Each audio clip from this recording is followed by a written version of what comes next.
Welcome to episode 12 of the Corona Time podcast. This week we'll be discussing and reviewing Jonah Hill's debut film. This was my pick of this week, the Mid90s, or just the Mid90s.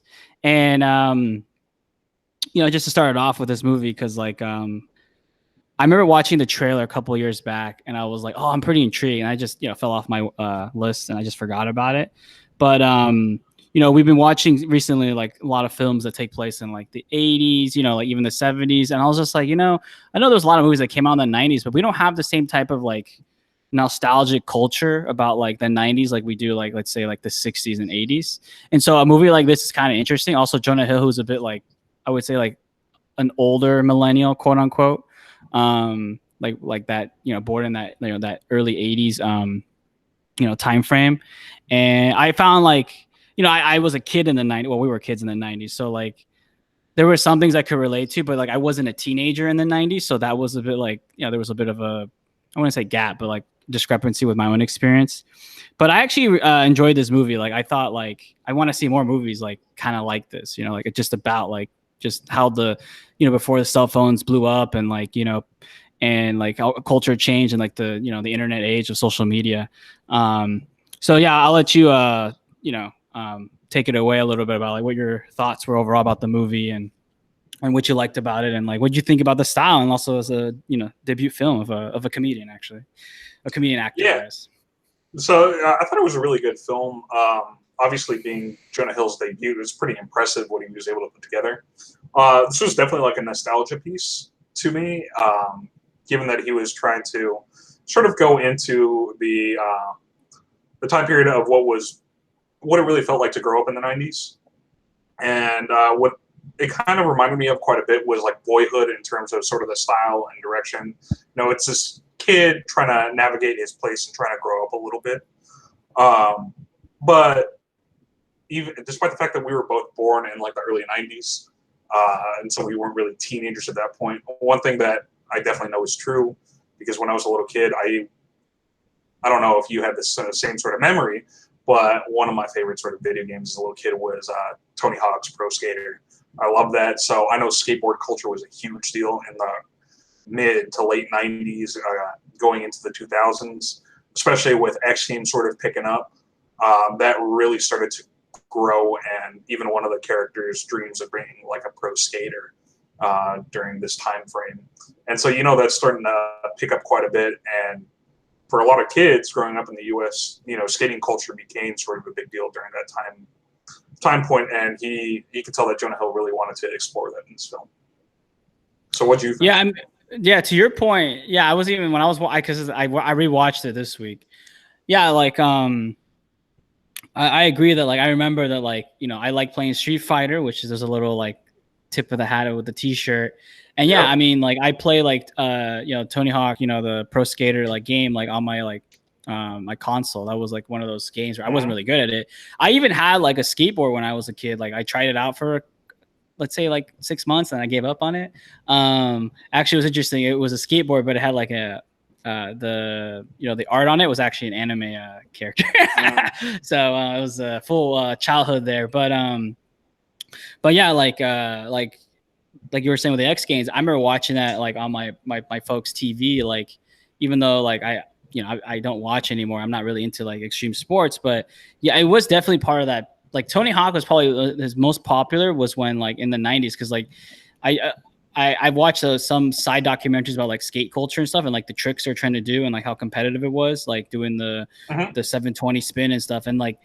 I don't think those sports have reached the same peak popularity as it did in the 90s when it was like, partnering with Monster, Red Bull, and then like obviously the video game. Like, I mean, Tony Hawk was like the Tiger Woods of skating, if you think about it.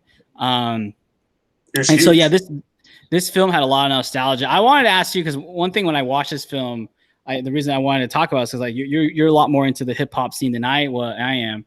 And I know that Jonah Hill, a lot of the other, like if it's one thing is skating culture he wanted to draw upon, the other was hip hop, and like I know that the music he even picked was like he even admits Jonah Hill even admits that like he carefully like selected the selection and stuff. So I was just curious about the hip hop angle, rap hip hop angle. Like, what did you think of the movie in that sense? I mean, it was good. You could tell he definitely had a direction that he wanted to sonically give his film, right? Within skating culture, I know a lot of people who were within that culture, they listen to hip hop definitely, and a lot of like punk rock. Those I would say, based on people that I've like known who have been really into skating, those are the two big genres that a lot of people sort of listen to.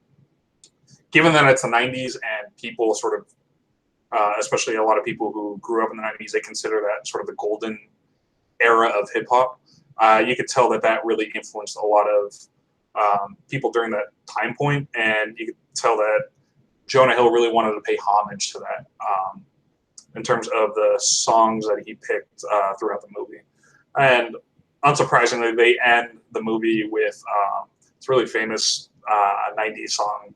It was it's called "Passing Me By" Pharcyde, and that's been used in soundtracks in many movies for like a long time. So it's pretty well known and iconic. And I'm not surprised that he chose that to end this movie with. But yeah, what did you think of his music choice? Yeah, I actually had to look up on Spotify the soundtrack and like, look at, obviously I knew Wu-Tang Clan because I've seen the show recently, but like there was Tribe and there was, like you said, there was this song too. A lot that I didn't really know like about. I mean, I probably heard them like, or, in the radio or like just here or there in like modern like 90s culture, early 2000s. And so I thought it really fit the movie. Like, obviously I've been talking about the culture and the style, but one thing I found interesting also was like, and it's probably how we grew up, is that like before there was like cell phones, like because I look how my siblings grew up.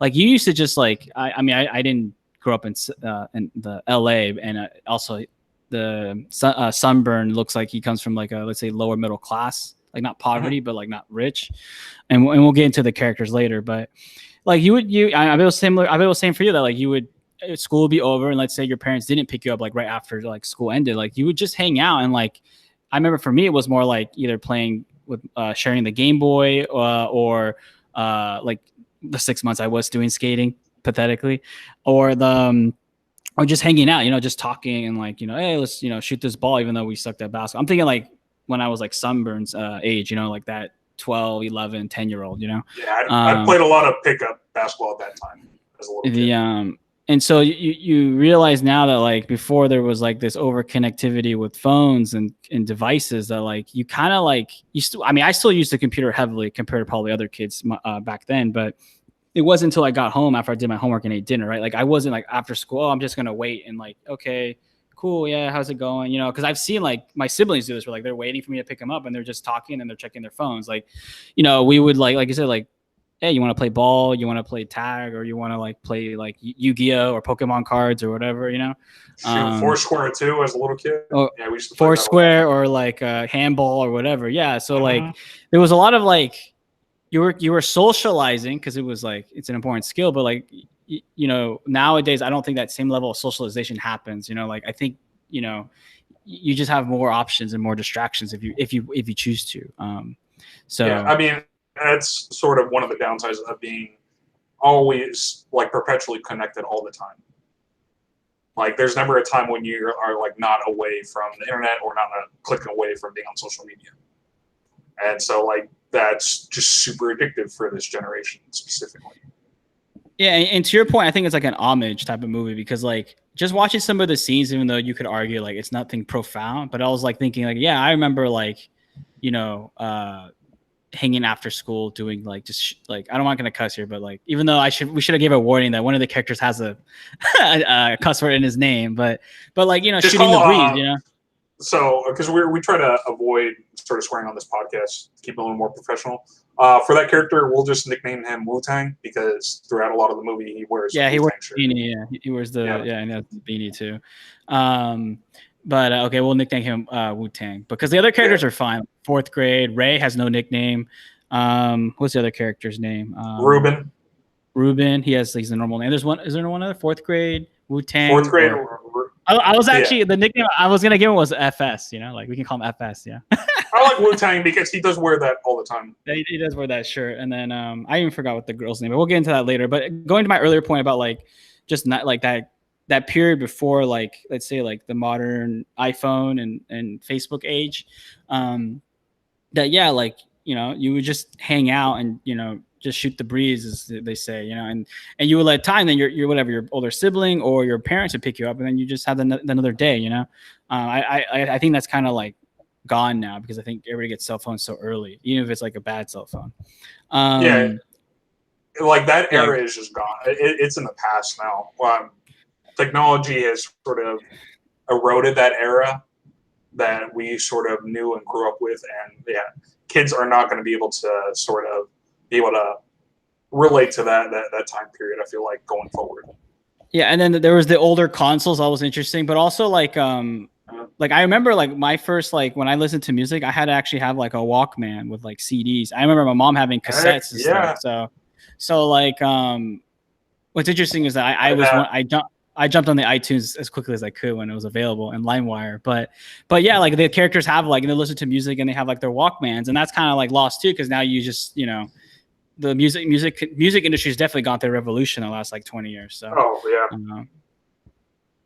Although, so one other thing I sort of wanted to bring up, because we were talking about skate culture, and that's so prominent in this film, was it's really interesting that I think the peak of skateboarding really hit, I would say, from the 90s through like the early 2000s. I'd say like 05. And really it was because Tony Hawk really revolutionized the sport, especially when he first hit the 900. That was a huge deal. And now you've had slight advances, but there's not, within that sport, there's not quite the innovation that Hawk brought to that sport, or at least not to that level. And so he's not able to sort of make it, or there's no one in the sport that's able to make it relevant like Tony Hawk did. And it's interesting. And so you've really seen sort of a decrease in terms of its popularity. Yeah. I mean, I've read enough where there's some purists in the skating community that don't view Tony Hawk the same way I think a lot of Americans do. But what Tony Hawk was good at was what Jordan was good at. He was a personality. He did have performance on the, in the ring, as they would say, but also that like I remember seeing like so many Tony Hawk commercials, like it was crazy, whether it was energy drinks, the video game. I think that's where he was like probably the only of his kind. Cause I think pure skaters, they just focus on the profession, the attribute. And I think they don't view like Tony Hawk was good with the marketing stuff. He's not the personality. I think in BMX, the closest thing they got was Dave Mirra, because he even had some video games that came out with him. But he wasn't quite to Tony Hawk's level for the sport. But yeah, you really don't see it really in sort of the cultural spotlight anymore. Like the X Games were a huge deal when we were little kids. Yeah, like, they were advertised everywhere. Like, ESPN would play it. Interest, and that's sort of gone away today.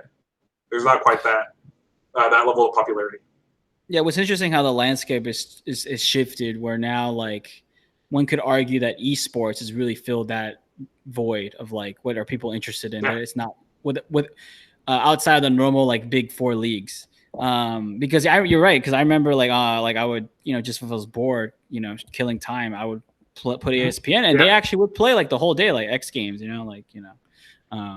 it was. Yeah, I remember that. I used to watch them as a little kid. But now it's like there's a lot more, I guess, options, but also ESPN is trying to compete with, the online culture of like streamers like YouTube and Twitch. So they're trying to see where the future is going, right? And unfortunately, because not a lot of people are getting out anymore, like skating or stuff like that. A lot of people are spending more time online. So they're going to try to capitalize where they see the future going, which is going to be esports and streaming through like Twitch. Yeah. All right, so going to the movie, because there's a lot of 90s stuff, but there's still a story in this movie. And I guess what did you think of the we'll go through the family first. The Sunburn, his brother, and his mom. I actually don't remember their names, actually. That's how I remember them. Like, what did you think of the relationship between Sunburn and his brother? I thought that was interesting, where like they had this like almost like animosity, but they still had this mutual understanding.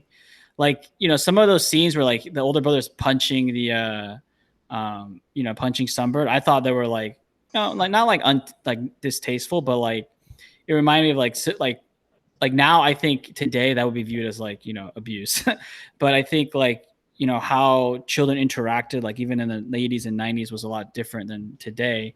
But I also think that like uh my whole point is I also think that like their relationship was also like a sign of like kind of like the kind of like broken household they were raised in. And the mom's behavior, which later you'll see scenes of like her with men, and then Other men. what she says about men. But I want to hear your take about like that family structure and dynamic. Well, unfortunately, so I will say I didn't think that their brother dynamic was the best or the healthiest, right?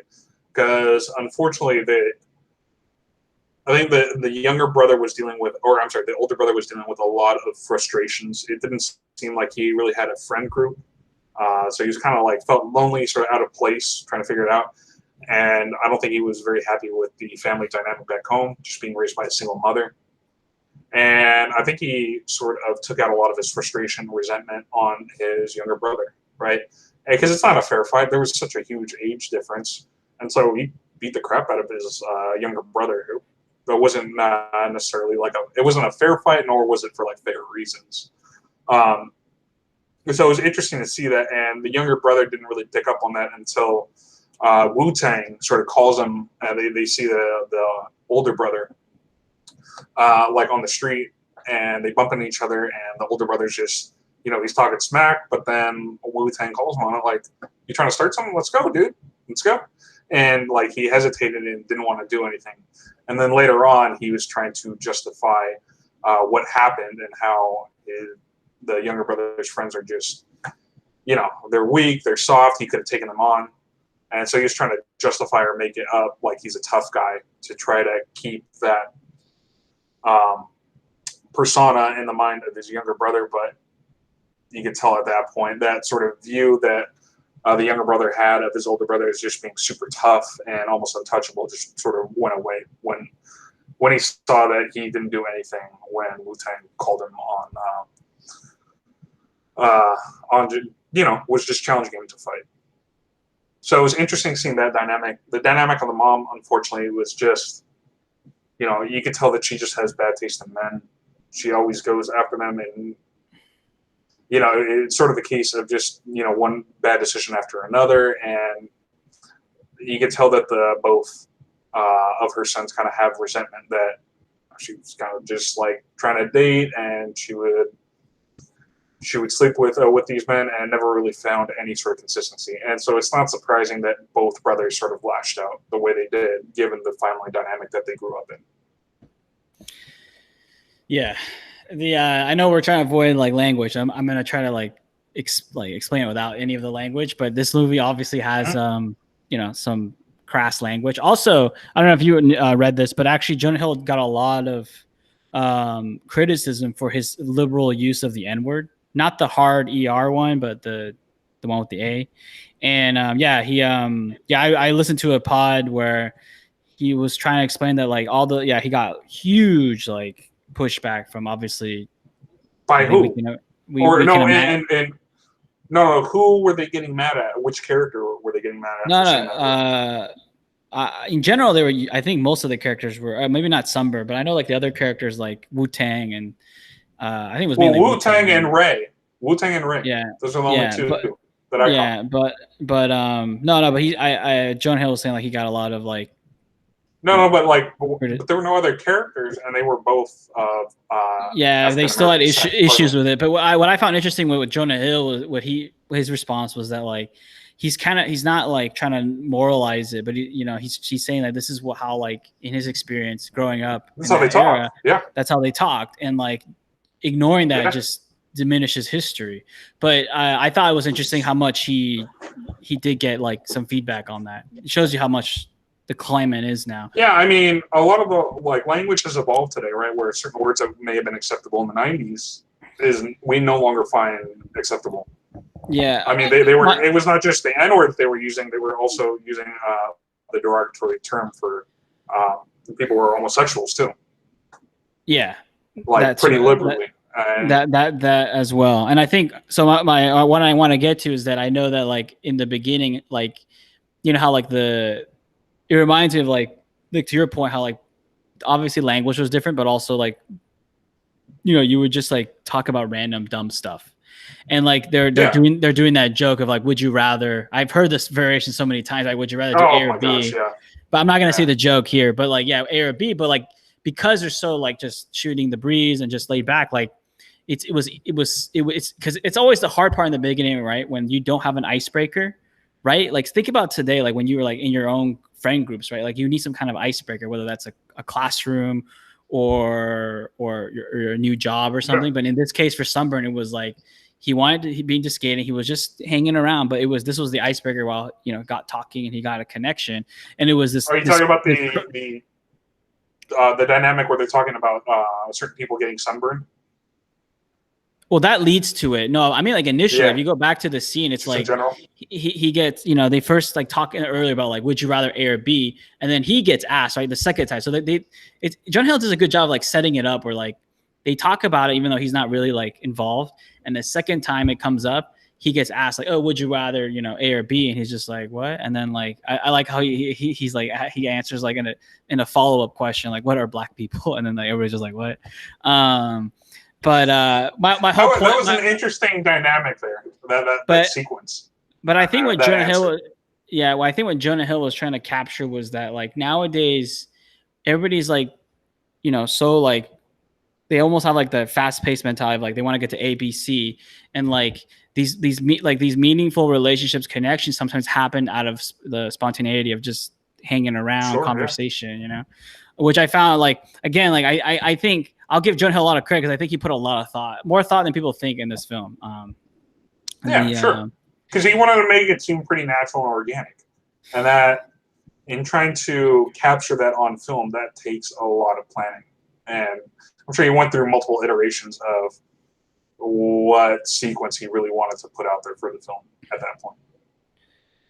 And it's pretty natural because, I mean, when you're little kids, you've had stupid conversations that, it's not exactly like that, but it's similar, right? And a lot of the language that people might have been sort of offended by at that point, these kids are just growing up being young. They're easily influenced. I mean, I think we all were at one point. And so you use language that, it just comes with immaturity. And eventually you sort of grow and learn not to do that after a while. Yeah. So for people who are getting offended by it, dude, Jonah Hill was just trying to capture a moment. He didn't really mean anything by it, and that's partly how certain people within that culture talk. That's just how it is. It's kind of like how military culture, they are brutal with the language that they use.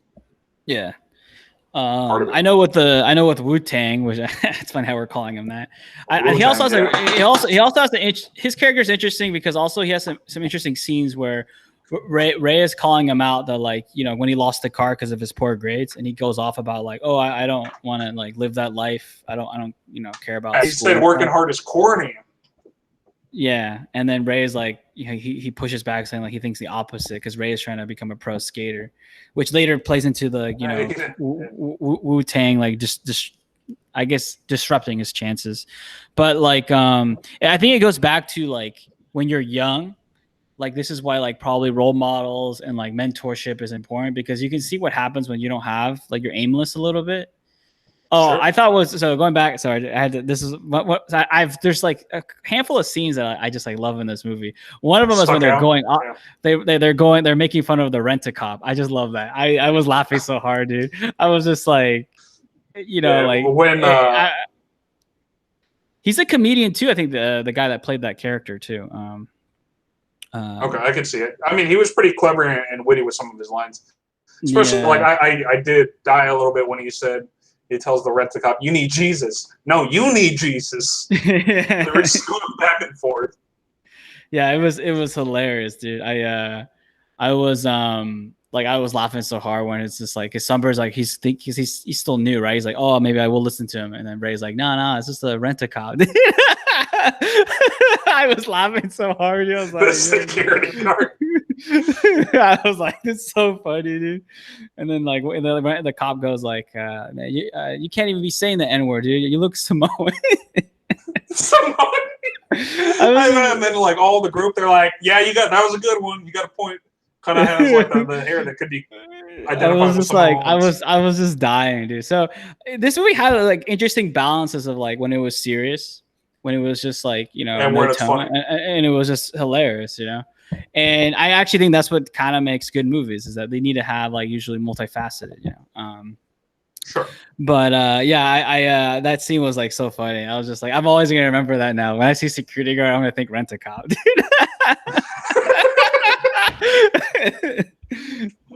Tag. That was a good tag, or a good way to label them. Just a Rent a Cop. So moving on, I was gonna ask you like, so we talked about the family dynamic a little bit, and I guess we can get into more of the friend group. But I guess one of the so if because Sunburn obviously is the main character in this movie, but if like you have one hand is like his family dynamic, the other hand is like the friendship group he has, and yeah, like he looks up to Ray and Wu Tang, but it's really his friendship with Ruben that's interesting, right? Like they start off like close, and then when that, let's say, jealousy starts setting in with Ruben, it all flips a little bit. And Sunburn obviously talks later in the movie about like he thinks he hates him now, but he doesn't know why, because he's probably like, we're watching the movie as a third party, right? So we see it, but like he probably is just like, I didn't do anything different than I normally do, Yeah, you could tell. I mean, it partly has to do with Summer, and partly has to do with the fact that he's the one who brought him in, right? Ruben is the one who brought him into the group, and you see that over time, basically, Sunburn starts to get more and more acceptance. The first instance where that happens is when he gets the nickname Sunburn, and then you could tell Ruben was pretty jealous at that point because this new kid that he brought along gets a nickname, but Ruben still doesn't have one. Right. And Sunburn tries to play it off like, well, Ray doesn't have a nickname. But even then, you could still see the jealousy just oozes through your TV screen or whatever you watch this through to the viewer. Right. You could just see it happening. And their dynamic really starts to deteriorate from that point forward. Yeah. And I think also when like that scene where Sunburn tries to do the trick through the gap and he falls through, which that was hella dangerous. Yeah. How like Ray tells him, you gotta like give me your shirt, and Ruben's like, this is my favorite shirt, dude. Like I kind of like felt for Ruben because I was like, how come you're not taking off your shirt? Like if okay, then I'll use mine after. But like it was there's a hierarchy you can tell in the group right throughout the movie. Yeah. Yep. And Ruben takes off his shirt, but like it was his favorite shirt. Also, there's a hint. Remember when they drop off Ruben? Like he plays it off that he's going to this apartment, but as soon as they drive away, Sunburn notices that he comes back down. So there's also like, this is again, I think, good artistry that there's little hints that like some of the homes these kids come from are like kind of like Sunburn's where they're getting a fracture, and this is like their family is this friend group, Yeah. And but you could tell that Sunburn throughout, like he's just yearning for like a male figure to sort of guide him a little bit, and you would think normally it would be the older brother to do that, but the older brother has his own issues and he feels resentment towards his younger brother because he even says at one point during the sequence of the film that he's like, that's when they were playing video games. He's like, Mom was a lot different when I was growing up, right? He's like, she's changed a lot since you were like born. Basically being like, she used to smoke, she used to be involved in a lot of bad things, not really a good influence. And that dynamic was bad when the older brother was a kid. Now that the younger brother came, she changed. I think that he had a lot of resentment in terms of the ways in which they were raised, right? So you saw that contrast. And so because of that, the older brother has a lot of resentment towards his younger brother. And so he's not the male role model that really the younger brother needs. So Sunburn seeks it out from this friend group that he sees in the skateboarding community. Yeah, and it's and you mainly can see how like, much. Sorry, just the last bit. You can see how much they care about him, right? At the end when he's sort of at the hospital and they're all there, and the mom sort of realizes, they really do care about him and look after him. Yeah, I think the whole group like cares on it, but I see that like it's interesting because I think it's also part of the story. Like Jonah Hill's trying to tell is that Wu Tang is one, like let's say one angel, and then Ray is the other. Because with Ruben in fourth grade, he even like says in the movie The that like, two oh, devils. he just views them as like peers, but like he really idolizes those two guys. Like those are the two guys that like he aspires to be, and And they have one's different. going one direction, yeah, and one's going the other. Yeah, they both have different like dichotomies there. The my other so going to my other favorite scene is the party scene where Summer becomes a man. That was such a good scene. I was just like, damn. But That was see, they don't really specify how old Sunburn is in this movie, and so at some point it was like the scene was interesting, but at a certain point it was kind of uncomfortable. Just it was because definitely uncomfortable, but also it was uncomfortable because of the age and height difference. that's true. But like to me, it felt like he was almost getting taken advantage. And I know for some people don't like because you're dudes that some people think that dudes can't be taken advantage. It's not true. And so it was a little weird seeing that sort of interaction play out. yeah, they don't mention his age. I'm assuming he's just like a bit younger than the rest of the crew. Like but I put him at like 5th or 6th grade, and these kids are in like high school. Yeah, definitely. At least the other group is like in high school. They're He at least good, like 4 years older at least at a minimum. Yeah, he looks at least he's like this. My guess was 6th grade, and you're right. They're very ambiguous with the age because I think they want you to project a little bit. But and he does look, other than like the height, because I think he could have looked older, but he looks really young. He looks younger, probably than what his real age is. I bet if we looked up, the actor, I bet you he's like 17. I'm gonna actually look it up real quick. Hold up. Yeah.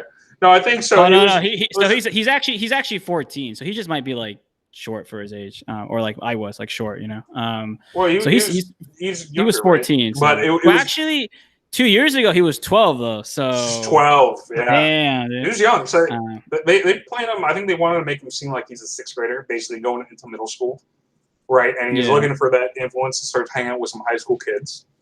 But yeah, it was just like it was kind of uncomfortable seeing that. It was borderline like he was getting taken advantage of. Yeah, I think that was some of the discomfort that Jonah Hill wanted to get across the screen. I don't know. You might have had a different reaction. I'm gonna partly disagree with you that I think there is some discomfort, but also I think it was, and I think it still is, like for the most part, especially if it's like not an adult, like let's say like a teacher. Like I still think that's very weird, teacher or whatever power position, because you could argue there's no real like structural power position in like a school or a work setting. Dude, there's no power position. That I think it might have been just the height difference between the two. Seemed a little like off or like weird. I don't know. That was but that's just indoctrinated heightism, But but see, to your point, I would agree with you more if the reaction he felt like was after was like a violation. But he had the reaction that I know like most guy most dudes do after that in the 90s, and the guy was like high-fiving and like king of the kingdom, and again, I'm not gonna go to that vocal route, but he even says that like he didn't like even do the full thing. He just did like I'm not gonna say it, but like he did like let's say like third base, second base, and so like king of the kingdom stuff. So and I also I like interesting was like how the girls talked about it too. They're like, oh yeah, he's gonna be worshiping you forever, and like and also her lines to him. Like, I mean, when you have your first intimate moments, or go ahead. Yeah, even when like she was talking to him initially, right? She even says like, "Oh, you're at the age before you turn into like a dick, basically." Yeah. So yeah, go ahead. Your point. No, my point is like going back to their interaction where her friends are saying, yeah, he's gonna worship you or like remember that forever. It's true. I mean, you remember like the first person that you deal with intimately. Well, I'll phrase it that way. And yeah, like it's something that's ingrained, I feel like, in most people's minds. So right on there. and you could tell like the kid was nervous, as most people are in that situation, but he's just super excited afterwards. Yeah. Right, and you could tell like she could pick out right away that he's while he hangs out with them, he's not really one of them. Right, he's a different type of dude. So that's what she was attracted to, because and everyone was always, they were always attracted to Wu-Tang, right? Because they love this hair, his personality, that sort of I don't have a care in the world kind of attitude that a lot of females are attracted to at that age. But then she sees, oh, well, this dude's different, and she was more attracted to him.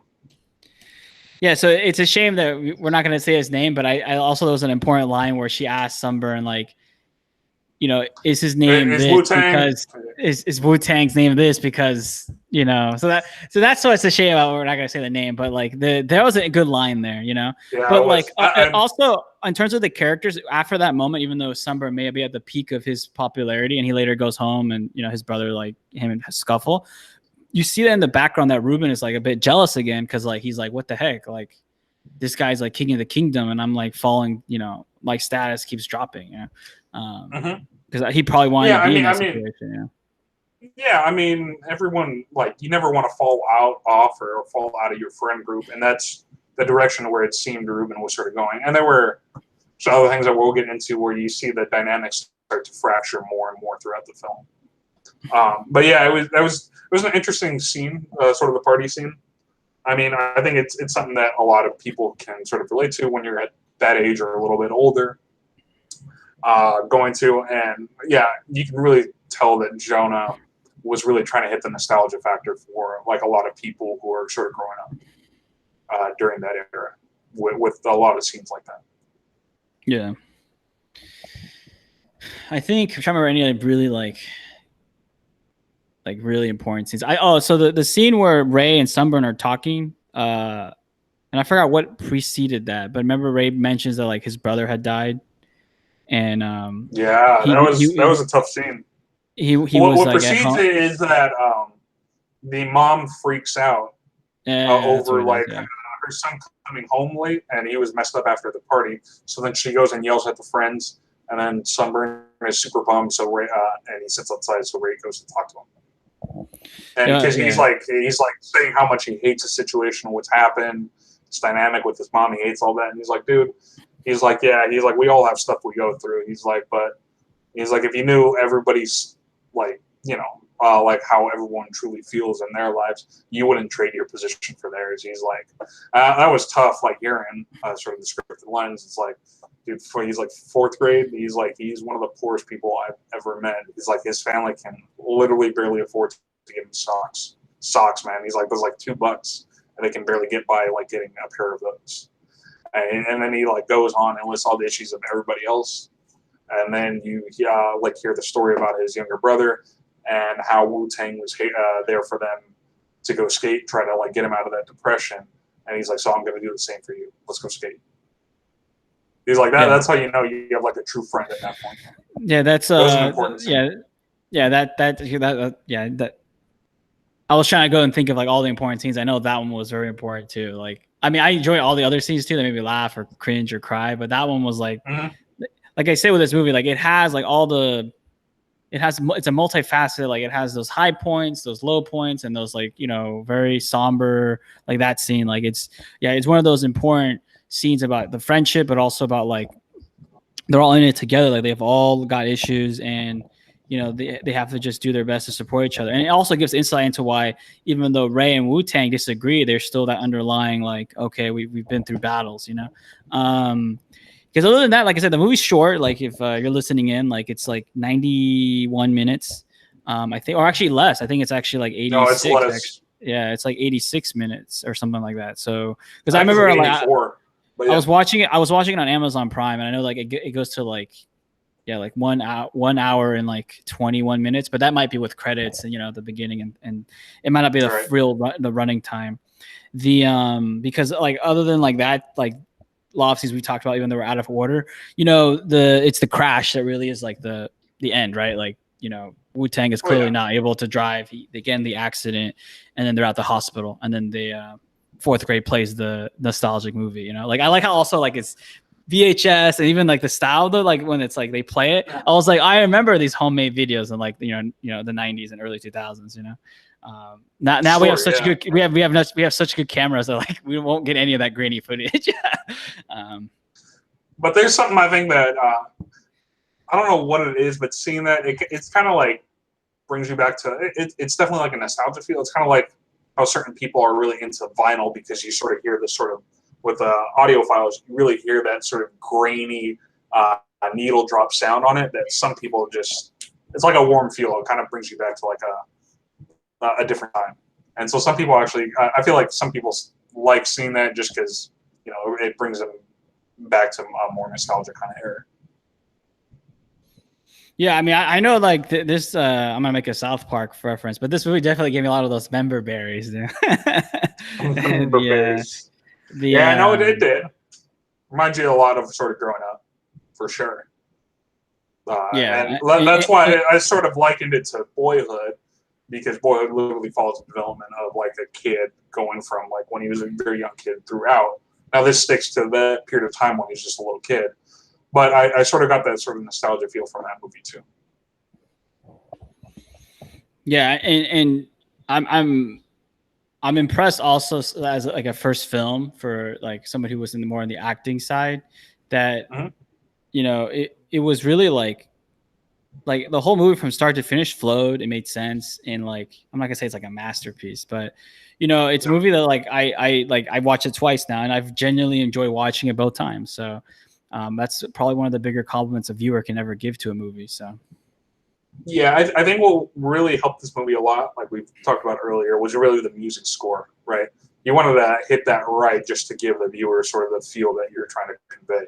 At that point, when you're doing sort of a nostalgia period piece of the 90s, you really want to make sure you get your track list right.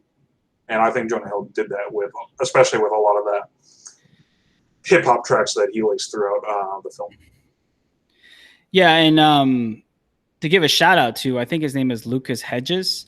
The guy is like, I haven't seen all his movies, but I know that I haven't actually seen, I think, actually I saw the Three Billboards Outside Ebbing, Missouri. That film I definitely recommend. It's really good. I actually have not seen Lady Bird. I know that he's well known for that. He was actually in Kill the Messenger, remember? The older brother. He played the son. Oh, okay. Yeah, so it's interesting how like he's actually pretty young, but he's been in a lot of like movies. Let's say the last like 6 years, and so I keep seeing his like face. But and actually I saw Manchester by the Sea too, which he was in. So it's funny how I keep seeing him in movies. But he's a really good actor, and like I think he's definitely like a up and comer. And that's another movie that I recommend to the audience. Is Manchester by the Sea is it hits that heart, but like it's a good movie. So right, and it gives you that. Gives you that Massachusetts culture, but not the Bostonian one, but like the coastal part of Massachusetts, which is interesting. But you still see that it's like this Irish Catholic, environment. But yeah, it's because this is an actual place. The movie's titled after an actual location in Massachusetts. So yeah, I've heard of the movie, but I haven't actually seen it. So I'll definitely check that out at some point. Yeah, and then Three Billboards is that's a very like that's a good movie. That's a good movie, but it's not for the faint of heart. No, it is not. But I think I saw it on a plane going back to California, and I was like, "Oh, this is a good way to kill a plane ride." Just watching that film. Yeah, plane. Unfortunately, with the COVID era, nobody's flying, but yeah, that's a great way to like knock out a movie is to watch it on a plane. That's what I used to do all the time, get it on my tablet. Yep. But I thought his performance was pretty good, like really good. I thought Sunburns was really good. I didn't think anybody really took it away. Like I thought all of them were like, good performances. There was no like superstar, in my opinion. But I gotta say, I'm curious about how you feel. Oh, go ahead. I gotta say this one comment. When I saw the older brother, really, I don't know what it is about like his facial structure. He really reminded me of Eminem. Like that's the kind of vibes I was getting by just seeing him in the film. Yeah, and also the dress, right? Like I don't know if you felt the same way. Yeah, no, I didn't.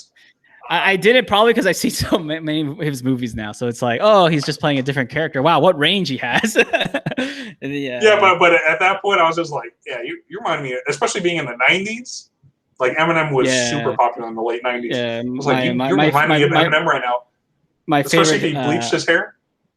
Yeah, like Eminem was like my favorite growing up. I remember having the cassette and just playing that all the time, and then fighting my folks about like I want to listen to the explicit versions. I don't want no clean versions, you know.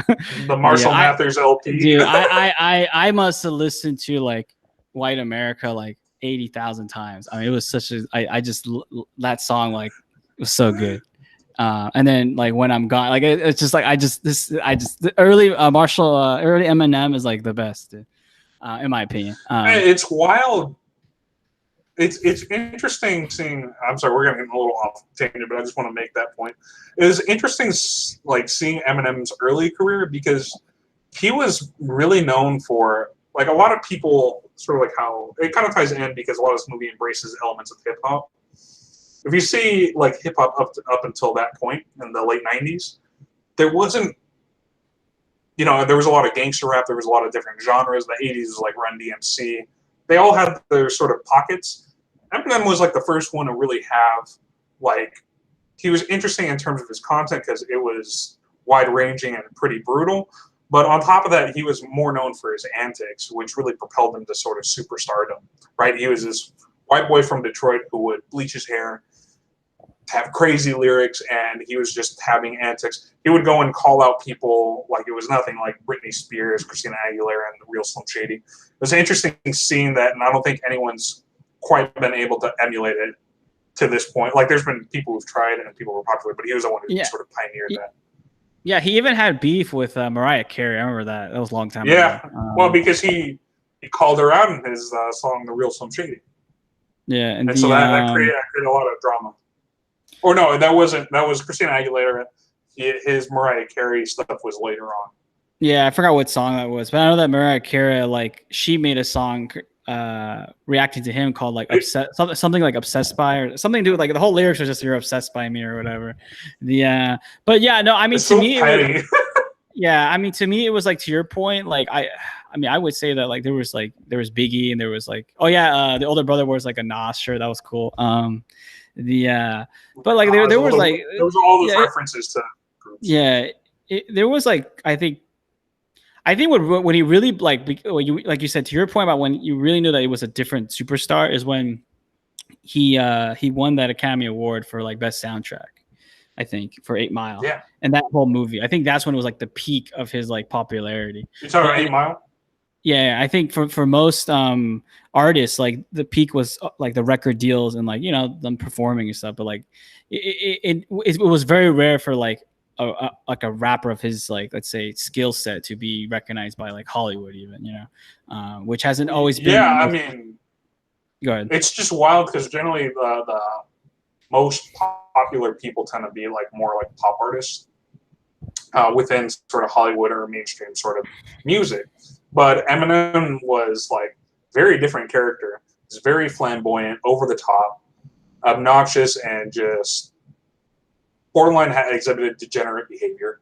And all of those antics were able to propel him to this, figure in music that he was able to rise to the top.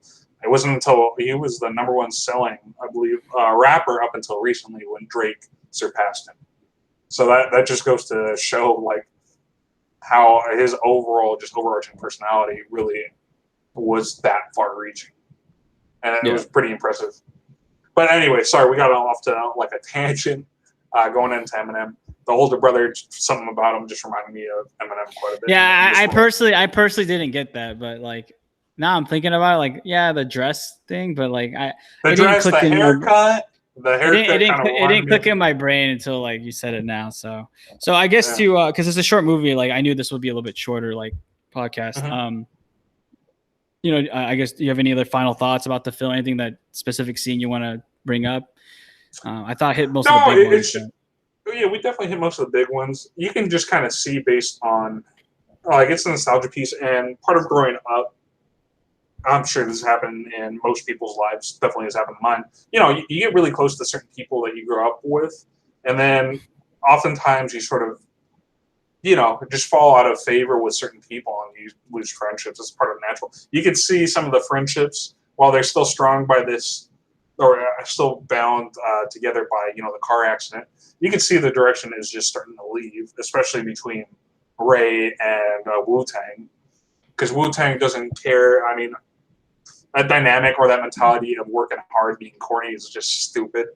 But you could tell that he's just like, man, I just want to party. I want to chill. I don't want to really do much. Whereas Ray is like, no, I want to go places, man. I'm taking skateboarding seriously. And he was invested. And you could tell that that friendship is just not going to last because they both have two different mindsets by which they live. And so you can see, like, at one point that, like, at some point soon, they're just going to, like, one dude is just going to be, like, still going to house parties and just getting high while the other one's going to be working, trying to get, like, a pro deal or going overseas. And so you see that dynamic happen, like, quite a bit. If you ever listen to, we're talking about hip-hop quite a bit in this review. If you listen to Can I Holla At You by J. Cole, he talks about in one of his verses sort of how he becomes this big figure. He gets famous, right? And then he goes back home to his hometown, and he sees one of his best friends from way back in the day. And he's like, they don't really recognize each other anymore. It's like J. Cole says he doesn't even call him by his real name. He calls him by J. Cole, not his first name. And so that just goes to show the disconnect. People sort of fall out of favor. You can sort of see that sort of path is sort of laid out for those two characters as well. Yeah. No, I agree. I think that happens in life in general, though. But like, I think this movie is just taking a snapshot of like a time and place that is, it's definitely a nostalgic homage type of film. And I think I mentioned it many times before, like off the, I'm going to say off the air, but like, I kind of like, we have a lot of like, TV shows and movies that always do the 80s or the 60s. And I'm hoping that if like Jonah Hill's opening a little gate that like we can get some, especially there's been like, let's be honest, like it's almost like it's been over about 20 years since the 90s, that there could be more artists who are like making their way, like directors and stuff, that they could do more, pieces of this time period, because I think it's an interesting time period before the, mass social media, mass information technology age, Oh, yeah, it was. Well, the 90s was a wildly interesting and important era when you sort of look back on what really happened politically and like so forth. But even like culturally, like Yahoo started becoming a big deal at that time. It's fallen out of favor. 98, you had Google sort of rise to the front. And we actually did we did cover another 90s film, although it was a cartoon or an anime, which was Ghost in the Shell. But that really sort of, what was interesting about the 90s is you saw the direction that technology was going, but we didn't really fully understand all of its implications. So like a lot of the sentiment within the cyberpunk sort of community at that point was like, is technology necessarily going to be good or bad for us? But I think we've seen where it's, go ahead. No, I was going to say, but with Ghost in the Shell, the thing is that like I think there's always a fundamental difference between you're making it in that era versus like what we do now, right? With the or nostalgia. No, we make movies about the 80s a lot. Yeah, I agree with you, but it's more what I'm talking about is the thought process or people's sentiment during that time. It's really interesting to see. But yeah, based on what was going on, yeah, skateboard culture was quite big. Hip hop culture was just exploding quite a bit too. So people still idolize Tupac and Biggie. During that point in time, there were a lot of really like important cultural events. Obviously, the Clinton administration was dominating and were talked about heavily during that era as well. So there were a lot of very interesting events going on at that point in time. I think the end of the 80s and the beginning of the early 90s was like the end of the Gulf War too. So we were just coming out of that as well. The Cold War or the Gulf War? The Gulf War. Yeah, I think the Gulf War ended in 92 or something like that. Yeah. Yeah, so, right. The Cold War ended in the late 80s, but I think we're starting to see some of the impacts of that and through the 90s as well. Yeah. Okay. Yeah. I mean, I was leaving the ball in your court about any final thoughts, because I think we've covered everything I wanted to talk about, which was like, yeah, that certain scenes, but also that nostalgic lens. Yeah. Yeah, I thought it was pretty well acted. It was believable. They definitely wanted to touch upon, and you see this a lot with. I don't know if you've ever seen sort of the Motley Crue. They had a show that sort of detailed them, their group dynamic as well. A lot of them kind of come from like broken homes, and you sort of find you try to find a group that will accept you because Sunburn really didn't have any, and so it was just cool to see. And you see a lot of these people that come from broken homes, and they just trying to find acceptance, and they found it through skateboarding. You see this a lot happen. Recently, I was watching Sons of Anarchy. Same thing kind of happens within biker culture. You can tell as well, where you just try to find a group dynamic that'll accept you. And yeah, so this was sort of a period piece of kids who were really didn't find a place, but they found acceptance in skateboarding, and that's what really bound them together. So I thought it was a good film. It definitely get like sort of a case of the memories while watching this. And in terms of ratings, especially being Joel's first movie, I'd probably give it about a 7.5. I thought it was good. I liked the track list on this movie. I think it could have been a little longer on the runtime. There's things that he could have sort of expanded on in terms of relationships, but overall, I thought it was a good film, and I was impressed for his directorial debut. Yeah, I actually wrote down my score. I gave it a 7 out of 10. I thought it was a very solid. To me, it was a solid film. I didn't think it was. I thought the length was fine. I just think that like in the end, like when we've seen a lot of movies recently, but also in general, like I didn't feel like this movie like this is what I was probably with many like directors where you could tell this is the beginning of his directorial. He's probably gonna do acting too, but this is like the beginning of his more directorial resume that eventually he's gonna have like really good movies. And like the thing with any first movie is that you're always gonna get like little imperfections, and right. as much as I liked all the characters, I did find them to be, like you said, realistic, but also you can tell this is the problem with nostalgic movies is that they're also still caricatures of what Jonah Hill believes captures that time, right? Which for many people that might not really be true, like they had different experiences or they disagreed, I, for the most part, sort of agreed with Jonah Hill, but I could see how like people would be like, well, this is not how I think it is. This is not skating culture, I actually looked up reviews from skaters and they thought that the movie was, it was like they don't get much attention now, so they thought that it was better than nothing. But they also like had nitpicks of like certain things. You're not gonna get it full. Like those are people that like fully are embracing the culture. This is coming from people who were probably into it during that period of time. Exactly, and it was probably Jonah Hill sort of looking back at it. So it's not like written from the perspective of someone who's still embedded in skating culture today, and has been in it since like the 90s.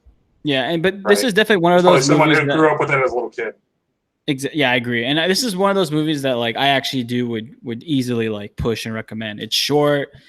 It does overall, I think, capture like a moment in time of history of American culture. And this is something that it's short, so it's like and it's not bad. So it's like it's a low bar for like to say, hey, I would recommend Mid90s. Like it's an easy movie to watch and like kind of digest. It's not super complex. It's sort of a nostalgia period piece of the 90s. If you sort of remember that era, you're probably going to enjoy it. Exactly. That's probably how I would sort of sum it up. Anyway, but yeah, I actually really like the Sunburn's sort of character because he plays sort of the innocent, naive kid who's trying to just look for acceptance and look for like a group and father figures to sort of guide him through navigating those early years. Yeah.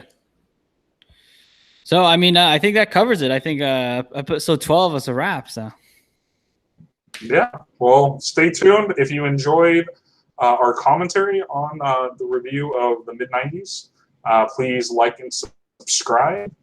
And yeah, we'll continue pushing out content. So I think for next week we'll be reviewing Big Fish. That was my choice. It's a 2003 film since my co-host here has not seen it. I thought it's a film that's it's interesting. It's a little bit of fantasy. It's Burton film. So yeah, please stay tuned for next week. So we'll see you. Tim Burton. Yeah. Okay. Yeah. See you all next week.